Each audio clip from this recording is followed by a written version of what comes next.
माननीय गृहमंत्री, माननीय मुख्यमंत्री,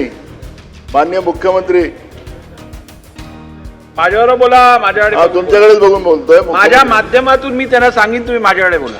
नाना भाऊ काल दिल्लीला होते, त्याच्यामुळे याचा नीट अभ्यास त्यांचा झाला नाही.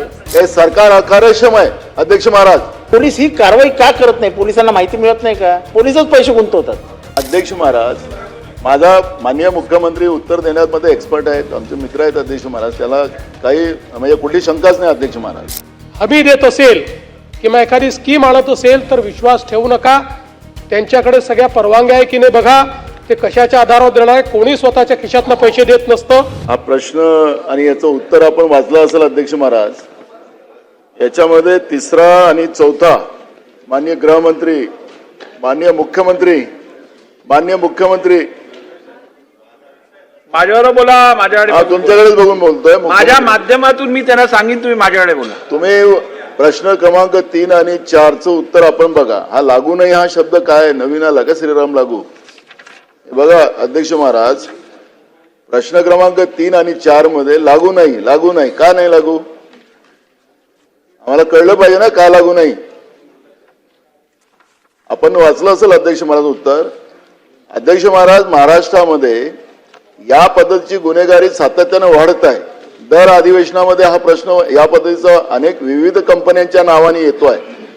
या कंपन्या स्थापित करून अनेक जिल्ह्यामध्ये, अनेक तालुक्यामध्ये गावातल्या लोकांना लुटण्याचं काम अशा कंपन्यांच्या माध्यमातून, या फ्रॉड कंपन्यांच्या माध्यमातून होते आहे. अध्यक्ष महाराज, हे सगळं चालत असताना आम्ही कायदा करतोय, कायदा आम्ही त्यांना सोडणार नाही वगैरे वगैरे मोठे मोठे आश्वासन आपल्याला या सभागृहात मिळतात. अध्यक्ष महाराज, मला या प्रश्नाच्या माध्यमातून एवढंच तुमच्या माध्यमातून सरकारला प्रश्न करायचा अध्यक्ष महाराज, की महाराष्ट्रामध्ये अशा चिटफंड ज्या कंपन्या आहेत, या कंपन्याला कधी ब्रेक लागणार की नाही? हे सरकार अकार्यक्षम आहे अध्यक्ष महाराज. त्याच्यामुळे या पद्धतीच्या घटना होतात का या महाराष्ट्रामध्ये? हा प्रश्न माझा आहे अध्यक्ष महाराज. नुसता ही जी कंपनी आहे अध्यक्ष महाराज, सिस्का एलईडी कंपनी, अशा अनेक कंपन्या महाराष्ट्रामध्ये विविध नावानी आहेत अध्यक्ष महाराज. तुमच्या मुंबई शहरात अध्यक्ष महाराज, तुमच्या मतदारसंघात अध्यक्ष महाराज लुटलं जातं अध्यक्ष महाराज. गृहमंत्र्यांनी, राज्याच्या मुख्यमंत्र्यांनी याच्यावरचं नेमकं काय सोल्युशन आहे आणि सरकार त्याच्यामध्ये काय भूमिका घेणार आहे, आणि हे लागू नाही हा काय उत्तराचं नवीन पद्धत आणली आहे त्याच्याबद्दलचं आम्हाला स्पष्टीकरण द्यावं. अध्यक्ष महोदय, नाना भाऊ काल दिल्लीला होते, त्याच्यामुळे याचा नीट अभ्यास त्यांचा झाला नाही. प्रश्नात जरी सिस्का एलईडी आणि ती दुसरी कंपनी याचा उल्लेख असला तरी प्रत्यक्ष घटनेत त्यांचा दोघांचा काही संबंधच नाहीये.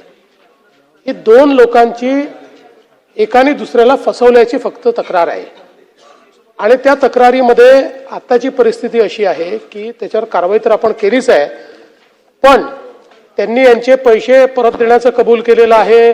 यांनी आता मला तक्रार पुढे जायची नाही असंही सांगितलेलं आहे. तथापि आता एकदा आपण FIR नोंदवला की आपण आपली कारवाई पूर्ण करतो, तिथपुरतच ही मर्यादित आहे. बाकी हे अनेक वेळा काय होतं की पेपरमध्ये एखादी बातमी येते, त्या बातमीच्या आधारावर प्रश्न तयार होतात. तसं सिस्का एलईडीचा याच्यात काही संबंध नाही. तो जो व्यक्ती आहे तो व्यक्ती त्यांनी मी माजी संचालक होतो असं सांगून त्या ठिकाणी केलेलं हे कांड आहे, एवढंच मला आपल्याला नमूद करायचं आहे. मी अध्यक्ष महाराज, माझा माननीय मुख्यमंत्री उत्तर देण्यामध्ये एक्सपर्ट आहेत, आमचे मित्र आहेत अध्यक्ष महाराज. त्याला काही म्हणजे कुठली शंकाच नाही अध्यक्ष महाराज. एक्सपर्ट सदैव त्यांनी उत्तर द्यायच्या भूमिकेतच राहावं का? नाही, माझा प्रश्न याच्यामध्ये आहे अध्यक्ष महाराज की महाराष्ट्रामध्ये अशा पद्धतीच्या चिटफंड कंपन्या, त्याला ब्रेक नाही लागलाय. तुम्ही या सभागृहात सांगितलं होतं की आम्ही यांच्यावर सगळ्यावर बॅन आणू. पोलिसांना लुटलं. आमच्या इथं एक बोरा कंपनी आली होती, त्या बोरा कंपनीमध्ये पैसे पोलिसांनी गुंतवले.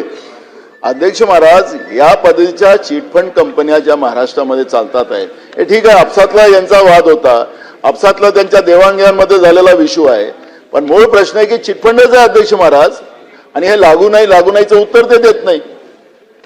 ठीक आहे अध्यक्ष महोदय, जे लागू नाही त्याला लागू करता येत नाही, ते लागूच नाही. त्याच्यामुळे लागू कसं करायचं मला त्यांनी समजावून सांगावं. पण चिटफंड चिटफंड कंपनीचं जे नानाभाऊंनी सांगितलेलं आहे तो अतिशय स्वतंत्र प्रश्न आहे.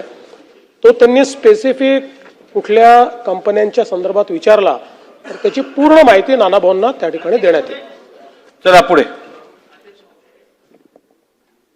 माननीय मुख्यमंत्री, हे महाराष्ट्रात वारंवार घडतं. म्हणजे मी पॉइंटेड प्रश्न विचारतो ह्याच्यावरती. रिझर्व्ह बँकचे नियम आहेत की व्याज किती द्यायचं. व्याजाच्या वरती काही जाणार असेल तर रिझर्व्ह बँकेने त्याच्यावर बंदी घातली. हा प्रश्न त्याच्याशी संबंधित आहे नाही मला माहित नाही, पण हे लुटालुटीचं काम दर महिन्याला कुठेतरी होत असतं. तर आपण पोलिसांना असं काही सांगणार आहात की जिथे पण हे व्याजाचा दर वाढवून पैसे घेतात त्याच्यावर त्वरित कारवाई करावी असे रिझर्व्ह बँकचे आदेश आहेत. मग आपण पोलीस ही कारवाई का करत नाही. पोलिसांना माहिती मिळत नाही का. पोलिसच पैसे गुंतवतात. ह्या बाबतीत सरकारने काहीतरी योग्य धोरण ठरवून, करोडो रुपयाची लूट होते हो गरीब माणसाची. आपण काहीतरी योग्य धोरण ठरवून पोलिसांना आदेश दिले की कंपनी उघडल्या बंद झाली पाहिजे, त्यांना ताब्यात गेलं पाहिजे. तसा रिझर्व्ह बँकेचे आदेश आहेत. आपण असं काही करणार आहात का. असे आदेश जातील का. अध्यक्ष महोदय, पोलिसांनी व्यापक मोहीम हातामध्ये घेतलेली आहे की अशा प्रकारची आमिष दाखवणारी कंपनी, पॉन्झी स्कीम्स चालवणाऱ्या कंपन्या याच्यामध्ये गुंतवणूक करू नका. जाहिराती पण दिलेल्या आहेत. त्या संदर्भात एक मोठी जनजागृतीची मोहीम देखील पोलिसांनी हातामध्ये घेतलेली आहे. अर्थात अशी एखादी कंपनी सुरू झाल्याबरोबर पोलिसांना कळण्याचा कुठला मार्ग नाहीये, कारण अशी कंपनी सुरू करण्याकरता कंपनी अधिनियमाच्या अंतर्गत रजिस्ट्रेशन करावं लागतं. पोलिसांची परवानगी घ्यावी लागत नाही. पण ज्यावेळेस लक्षात येतं ते ऍडव्हर्टिजमेंट देतात. एक आपण फायनान्शियल इंटेलिजन्स युनिट देखील सुरू केलेलं आहे की जे युनिट ट्रॅक करतं. समजा कंपन्यांनी अधिकचा नफा देणारी, जसं आता 15 दिवसात 60%, 1 महिन्यात 14, अजून 20% असं वगैरे जे काही देतात, अशा प्रकारच्या जाहिरातींच्या आधारावरही त्याच्यावर कारवाई आपण करतो आहे. पण याच्यामध्ये व्यापक जनजागृती हाच एक महत्वाचा विषय आहे. कारण अनेक वेळा अशा देखील घटना घडलेल्या आहेत. या कंपन्या रजिस्टर्डही नसतात, कोणाची परवानगी नसते, थेट बोर्ड लावतात, लोकांकडनं पहिल्यांदा पैसे घेतात, त्यांना पहिले 2-3 महिने व्याज सांगितलं तसं परत करतात आणि त्यानंतर मग सगळा गाशा गुंडाळून गायब होतात. अशा प्रकारच्या अनेक घटना आपल्या लक्षात येतात. म्हणून ही व्यापक जाणीव जनजागृती करतो. आणि मी पुन्हा एकदा या सभागृहाच्या माध्यमातूनही जनतेला विनंती करतो सगळ्या महाराष्ट्रातल्या की इथे कोणीही तुम्हाला अधिकचं व्याजदर देण्याची हमी देत असेल किंवा एखादी स्कीम आणत असेल तर विश्वास ठेवू नका. त्यांच्याकडे सगळ्या परवानग्या आहे की नाही बघा. ते कशाच्या आधारावर देणार आहे. कोणी स्वतःच्या खिशातनं पैसे देत नसतं. त्यामुळे अशा प्रकारच्या फसवणुकीच्या संदर्भात लोकांनी जागरूक राहिलं पाहिजे. पोलीसही जास्तीत जास्त जाणीव जागृतीचा कार्यक्रम हातामध्ये घेतील.